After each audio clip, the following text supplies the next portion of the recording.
Hello everyone, a very warm welcome to you all.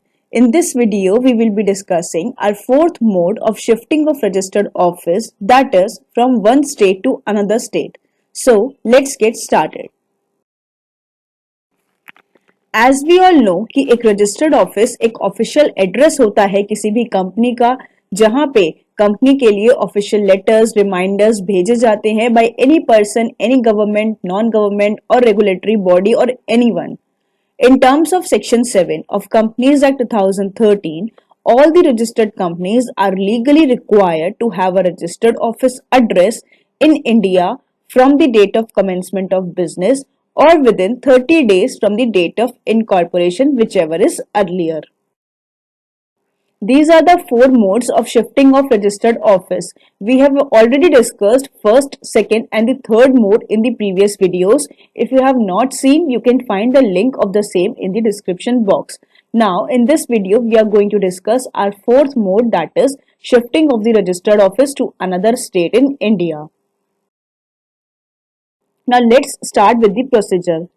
First step will be the same, conveying of the board meeting. सबसे पहले board meeting को convey किया जाएगा. उसके लिए हम नोटिस ड्राफ्ट करेंगे, सारे डायरेक्टर्स को भेजेंगे at least 7 days before the date of board meeting. उसमें अटैच करेंगे agenda, notes to agenda and the draft resolution, जिसके लिए भी हम मीटिंग को कॉल कर रहे हैं. Next step is conducting the board meeting. Board meeting call की जाएगी. बोर्ड मीटिंग में बोर्ड रेजोल्यूशन पास होगा for shifting of registered office to another state. उसके बाद हमको शेयर होल्डर से परमिशन लेनी होगी. शेयर होल्डर से परमिशन लेने के लिए हमको जनरल मीटिंग कॉल करनी होगी, जिसके लिए हम date, time and venue decide करेंगे इस बोर्ड मीटिंग में. जनरल मीटिंग के लिए नोटिस ड्राफ्ट करेंगे और उसका अप्रूवल लेंगे through the board of directors, और फिर उस नोटिस को भेजा जाएगा at least 21 days before the date of EGM to all the directors, members and the auditors of the company. Next step is holding the extraordinary general meeting. हम extraordinary general meeting को call करेंगे. उसमें special resolution को pass किया जाएगा for the shifting of registered address and alteration on MOA due to change in the registered office. क्योंकि हमारे memorandum of association में एड्रेस में सिचुएशन क्लॉज में सिर्फ स्टेट मेंशन किया जाता है, तो इस मोड में क्योंकि स्टेट चेंज हो रहा है तो हमारा मेमोरेंडम भी चेंज होगा. इसीलिए जो हम ईजीएम में रेजोल्यूशन पास करेंगे वो एक shifting of the registered address का होगा and second for the change in the memorandum of association. Next हमको MGT 14 फॉर्म फाइल करना होगा with ROC within 30 days from the date of passing of the special resolution.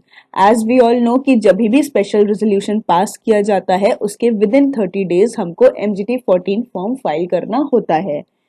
उसके बाद हमको INC 23 में regional director की permission लेनी होती है. तो जब हम अपने रजिस्टर्ड ऑफिस को one state to another state shift करते हैं या फिर from one ROC to another ROC shift करते हैं within the same state, वहां पर हमको RD की परमिशन की रिक्वायरमेंट होती है और RD की परमिशन के लिए फॉर्म फाइल किया जाता है INC 23. बट हेयर आपको INC 23 फॉर्म फाइल करने से एक मंथ पहले, कम से कम 1 month बिफोर, आपको नोटिस पब्लिश करवाना होगा न्यूज़पेपर में कि आप अपने रजिस्टर्ड ऑफिस को शिफ्ट करने वाले हो. न्यूज़पेपर में पब्लिश करवाना होगा in form INC 26 in English and one in vernacular language. जहां पे भी आपका रजिस्टर्ड ऑफिस सिचुएटेड है उस स्टेट में जो भी वाइड सर्कुलेशन का न्यूज़पेपर हो उसमें आपको पब्लिश करना होगा and through the registered post आपको वो नोटिस भेजना होगा to all the debenture holders, creditors, depositors and a copy of the application to the registrar and to the Securities and Exchange Board of India in case of listed companies and to the regulatory body if the company is regulated under any special act or law for the time being in force. Next is regional directors approval. अगर आपको कोई भी objection नहीं receive हुआ है और regional director इस बात से सेटिस्फाई हैं तो वो एक कंफर्मेशन नोटिस इशू कर देते हैं within 15 days from the date of receipt of the application. और जब आपके पास रीजनल डायरेक्टर का अप्रूवल आ जाता है उसके बाद आपको INC 28 फॉर्म फाइल करना होता है ROC पे, ये इन्फॉर्म करने के लिए कि आपको रीजनल डायरेक्टर का अप्रूवल मिल गया है. So within 30 days from the date of receiving the certified copy of the order, you need to file form INC 28 with the ROC. This form involves submitting the final order related to the relocation.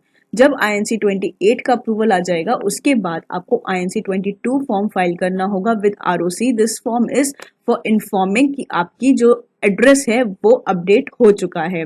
तो जो आपका address है फिर उसके बाद आपको अपने सभी लेटर हेड्स पे, बैनर्स पे, साइन बोर्ड्स पे, अदर रिकॉर्ड्स जहां जहां पे आपकी कंपनी का रजिस्टर्ड ऑफिस का एड्रेस मेंशन है वहां पर आपको अपडेट करना होता है. Next is the list of attachments which are related to Form INC 22 and INC 23. तो INC 22 और 23 में आपको किन किन डॉक्यूमेंट्स की रिक्वायरमेंट हो सकती है.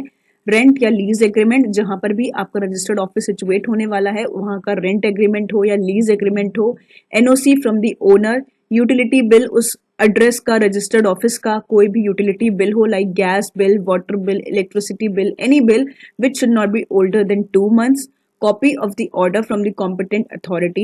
List of all the companies. अगर उस एड्रेस पे कोई और भी कंपनी सिचुएटेड है तो उनका CIN number along with the registered office address if applicable. Copy of the board resolution, जो भी आपने एडवर्टीजमेंट दिया है उसकी कॉपी, जो भी आपने नोटिस सर्व किए हैं उनकी कॉपी, अगर कोई ऑब्जेक्शन रिसीव हुआ है तो वो copy of the special resolution. Complete list of the members, shareholders of the company drawn up to not less than 1 month. Complete list of the creditors, depositors or the debenture holders.